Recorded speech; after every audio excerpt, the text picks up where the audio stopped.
സമരം ഒരു മാസത്തിലധികമായി 36 ദിവസമായി ഇവിടെ കേരളത്തിന്റെ വിവിധ ഭാഗങ്ങളിലുള്ള ലിസ്റ്റിലുള്ള അധ്യാപകരുടെ പ്രക്ഷോഭം ആരംഭിച്ചു. ഇവിടെ ടീച്ചറുടെ നിരാഹാര സമരം ഇന്നത്തേക്ക് 12ാം ദിവസമാവുകയാണ്. ഈ നിമിഷം വരെ ഔദ്യോഗികമായ ഒരു ചർച്ച നടത്താൻ വേണ്ടി പോലും സംസ്ഥാന സർക്കാർ മുൻകൈ എടുത്തിട്ടില്ല എന്നുള്ളതാണ് പ്രക്ഷോഭത്തിൽ പങ്കെടുക്കുന്നവർ ടീച്ചർ ഉൾപ്പെടെ ഉന്നയിക്കുന്ന പ്രധാനപ്പെട്ട വിഷയം. അത് ഒരു ജനാധിപത്യ വിരുദ്ധ സമീപനമായി കാണേണ്ടതുണ്ട്.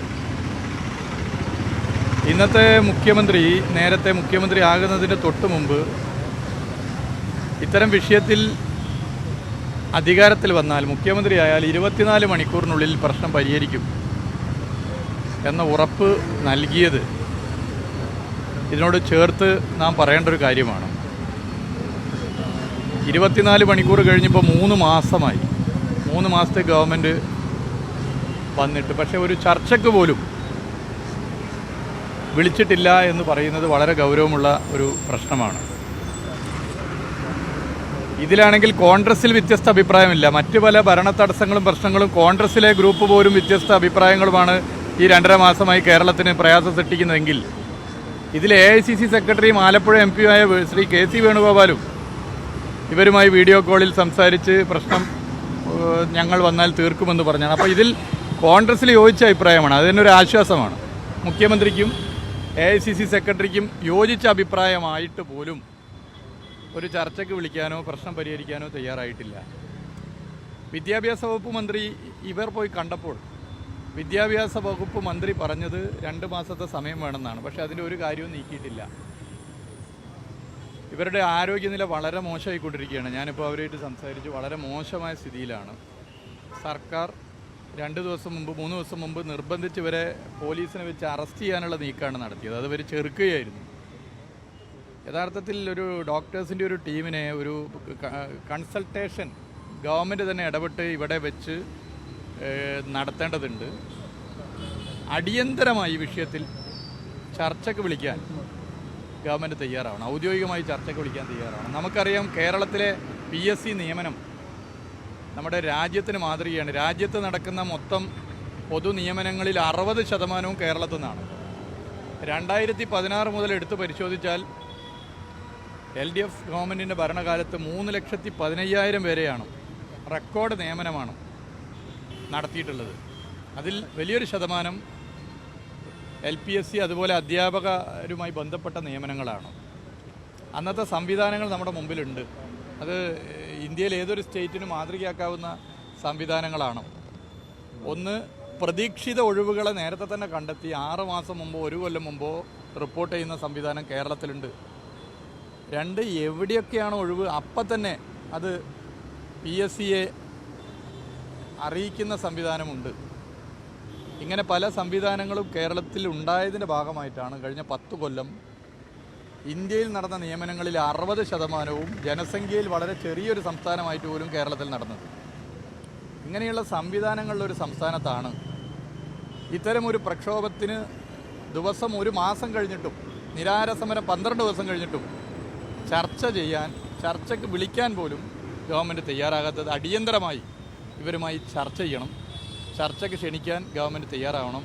മുഖ്യമന്ത്രി പതിവ് പോലെ ഇവിടെയും വാഗ്ദാന ലംഘനം നടത്തിയിരിക്കുകയാണ്. 24 മണിക്കൂറിനുള്ളിൽ പരിഹരിക്കുമെന്ന് പറഞ്ഞിപ്പോൾ ഇത്ര മാസങ്ങൾ കഴിഞ്ഞിട്ടും ഇതിൽ ഒരു ചർച്ചയ്ക്ക് പോലും വിളിക്കാതിരിക്കുകയാണ്. ഇത് ജനാധിപത്യ വിരുദ്ധമാണ്. വളരെ ഗൗരവമായിട്ട് ഈ വിഷയത്തെ കാണേണ്ടതാണ്.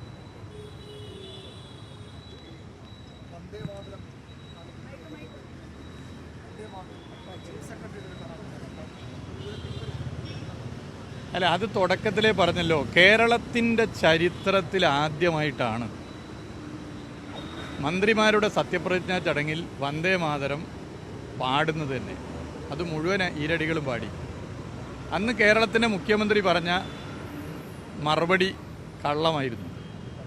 മുഖ്യമന്ത്രി പറഞ്ഞത് മുഴുവൻ ഈരടികളും പാടുമെന്ന് അറിഞ്ഞില്ല എന്നായിരുന്നു.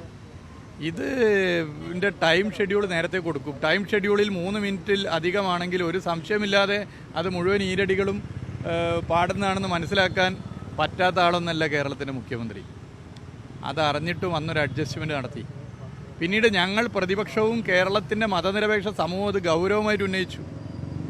UDF-നകത്ത് വലിയ നിലയിൽ പ്രശ്നം വന്നു. ഇന്ത്യയുടെ ആദ്യത്തെ പ്രധാനമന്ത്രി ജവഹർലാൽ നെഹ്റു വന്ദേ മാതരം മുഴുവൻ ഈരടികളും പാടുന്നത് ബഹുസ്വര സമൂഹത്തിന് യോജിച്ചതല്ല എന്ന് പറഞ്ഞു.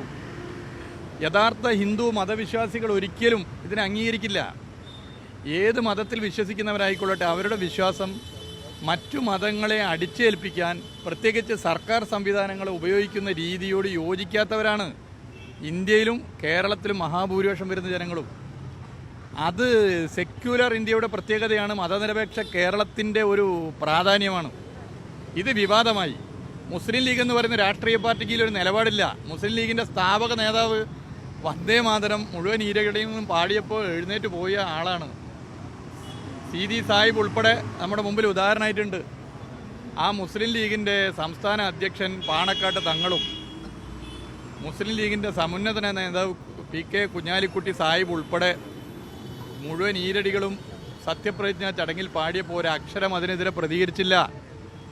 പിന്നീട് ഇത് വിവാദമായപ്പോഴാണ് നിയമസഭയിൽ ഗവർണർ വന്നപ്പോൾ ഞങ്ങളതിൽ 2 ഈരടികൾ കഴിഞ്ഞുള്ള ഈരടികൾ വന്നാൽ എന്ത് ചെയ്യണമെന്ന് നിശ്ചയിച്ചിട്ടായിരുന്നു പ്രതിപക്ഷം അവിടെ നിന്നത്.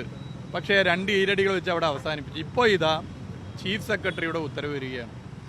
ചീഫ് സെക്രട്ടറിയുടെ ഇങ്ങനെയൊരു ഉത്തരവ് വളരെ ഗൗരവമുള്ള വിഷയമാണ്. മുഖ്യമന്ത്രിയും ഗവൺമെൻറ്റും അറിയാതെ ചീഫ് സെക്രട്ടറിക്ക് ഇങ്ങനെയൊരു ഉത്തരവ് പുറപ്പെടുവിക്കാൻ വേണ്ടി പറ്റില്ല. ഇത് മറ്റ് കർശന നിർദ്ദേശത്തിൻ്റെ ഭാഗമാണെന്ന് മറ്റു മന്ത്രിമാർ പറയുന്നതും തെറ്റാണ് എന്നിപ്പോൾ വന്നിരിക്കുകയാണ്. ഇത് നമ്മൾ കൂട്ടി വായിക്കേണ്ട പ്രശ്നമാണ്. കേരളത്തിൽ BJP-യുടെ നേതൃത്വത്തിലുള്ളൊരു ഭരണമാണെങ്കിൽ എന്തൊക്കെയാണോ നടത്താൻ ഉദ്ദേശിക്കുന്നത് അതൊക്കെ തന്നെ കോൺഗ്രസിൻ്റെയും മുസ്ലിം ലീഗിൻ്റെയും നേതൃത്വത്തിലുള്ള UDF ഗവൺമെൻറ് സമയത്ത് നടപ്പിലാക്കുന്നു എന്നുള്ളതിൻ്റെ സീരീസ് ഓഫ് ഇഷ്യൂസിൽ ഏറ്റവും ലേറ്റസ്റ്റ് ഉദാഹരണമാണ് ഈ വന്ദേ മാതരവുമായി ബന്ധപ്പെട്ട ഈ ഓർഡർ.